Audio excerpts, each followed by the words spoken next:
Hi, this is David Gawley from Pentagon Solutions, and I'd like to take a very quick look at AutoCAD Civil 3D 2012, creating some junctions.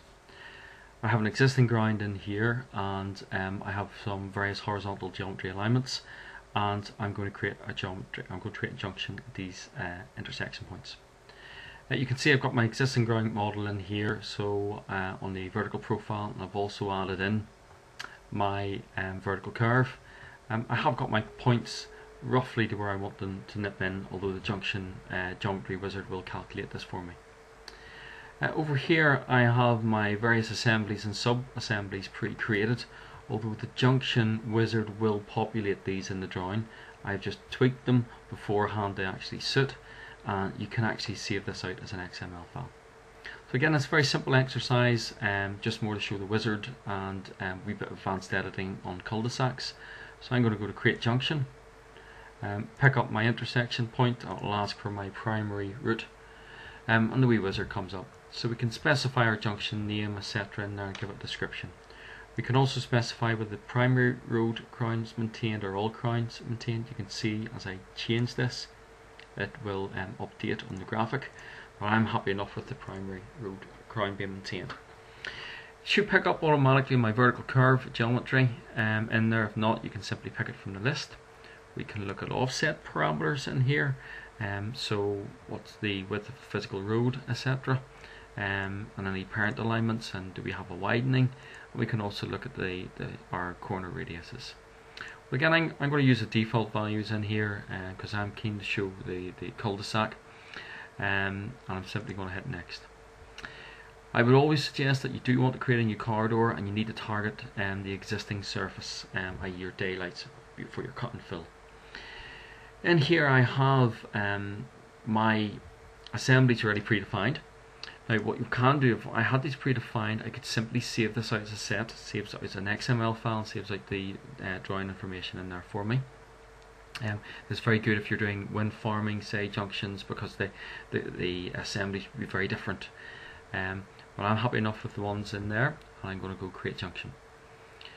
So again, based on the geometry, the horizontal and the vertical geometry, it actually creates my junction for me in 3D.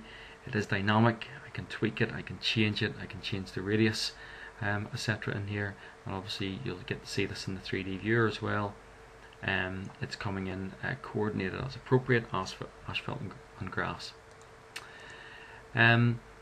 So if we want to change this junction or drag the corridor back, I can do that by simply grabbing the corridor object and dragging it back to the appropriate point.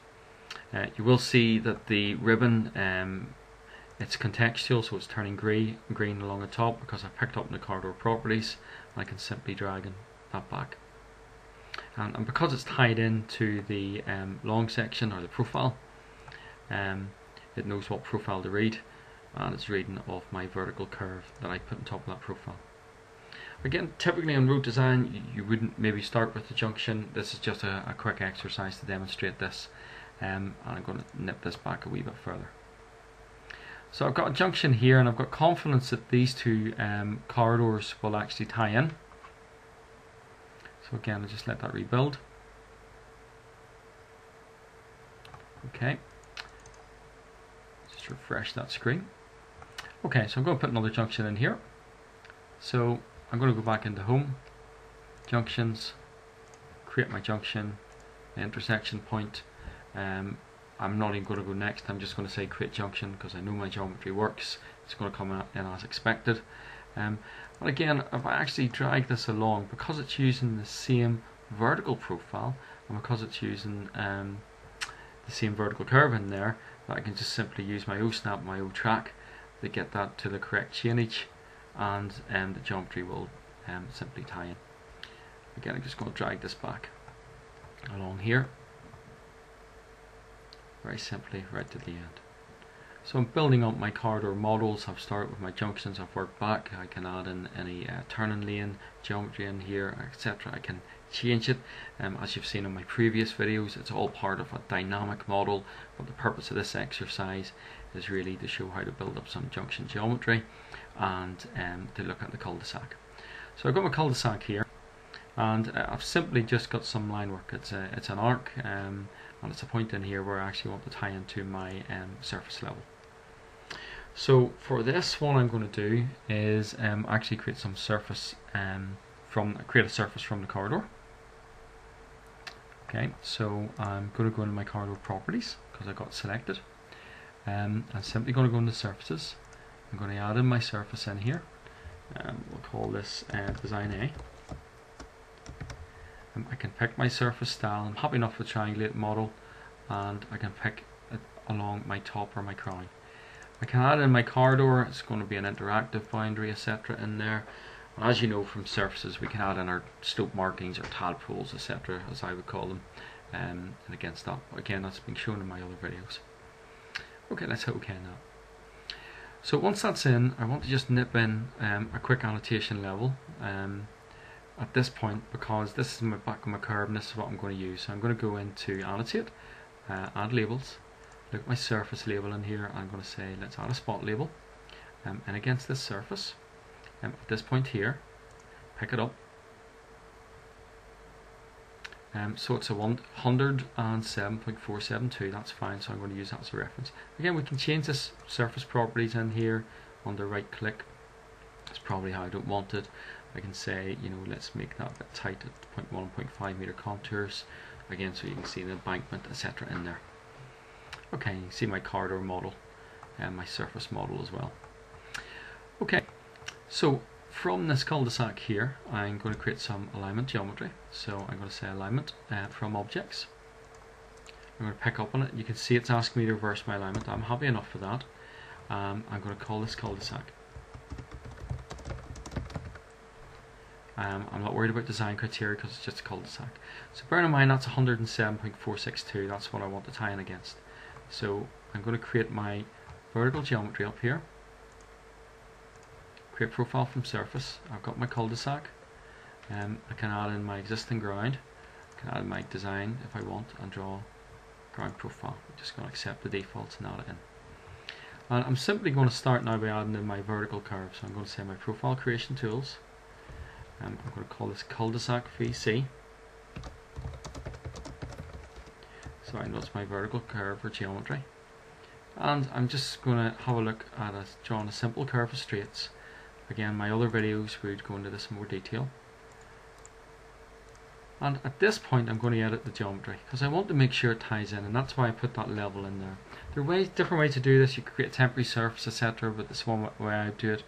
And I'm going to say let's edit the profile geometry and let's have a look at it in the table view. So in here I can change this.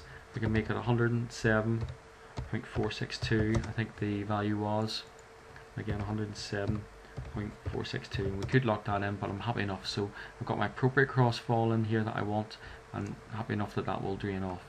I'll probably tweak that a wee bit further. So 110.462. Oh, if I made a mistake in that, I could check it and change it. 462.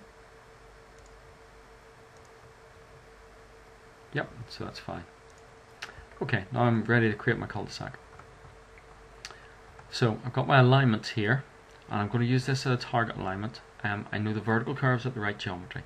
So what am I using for my actual cul-de-sac? Well, I've got assembly created here on the drawing, which is called my curb return fillets because it's working from the back of the curb edge in here. Okay, I'm just going to refresh that screen. Okay, so if we go back in here, back into our alignment, and we're going to create a corridor from this. So I'm going to say create a corridor. I'm going to pick up my alignment.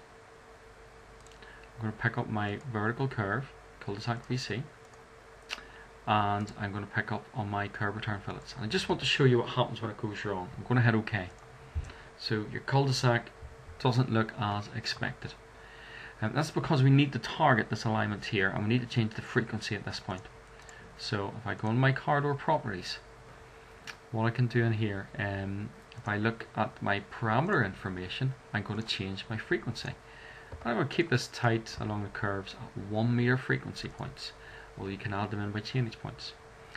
I'm going to go to set all targets, And the first thing I'm going to do is set up my existing ground, because I've got 2:1 slope going out, and I want to change my width alignment because I want to target that physical alignment. Now that alignment there is called north, so we go down to my north alignment and target it and simply hit apply and OK. You'll see that the frequency's changed and it's targeted my north alignment. So I'm getting my cul-de-sac design as expected and as tied into my existing model. That's a very quick overview on the Sum Junction Wizard and doing a cul-de-sac in Civil 3D. I'm David Gawley, thanks for your time.